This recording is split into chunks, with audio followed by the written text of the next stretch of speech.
I feel like season 1, all Veronica did was talk about her dad, and now he's here. So this is the moment she's been waiting for ever since she moved to Riverdale.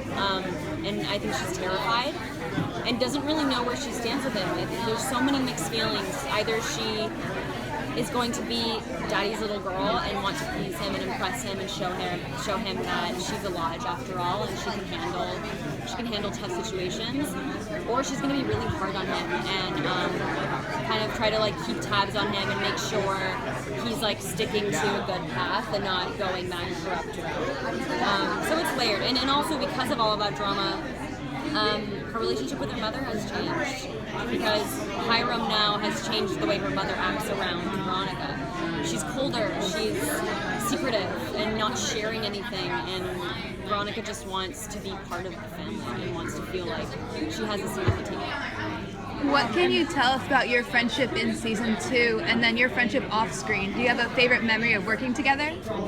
Every day is a great day. We're like two peas in a pod. Honestly, yeah, we love working with each other. While she was talking, I'm just like, yeah, it's my girl. That's my girl. So we're lucky in that sense. Yeah. But for our characters, they are put to the test a little bit. To the test in episode 5. And I've been saying it's kind of like when Betty and Veronica do have a conflict with one another and when they aren't necessarily on the same team anymore, it makes you realize how much you do love these girls together as a duo. And when something comes in between that, you're like heartbroken. It's heartbreaking watching that conflict unfold because it's coming from a place of love and protection. Yeah. And so it hurts. The audience will be hurt watching. It will be hurt. You guys both went through some really interesting character arcs. Like, you're not the same characters we met in episode 1. Nobody. Thank is. God. So, what are you most looking forward to exploring for both of your respective characters come season 2?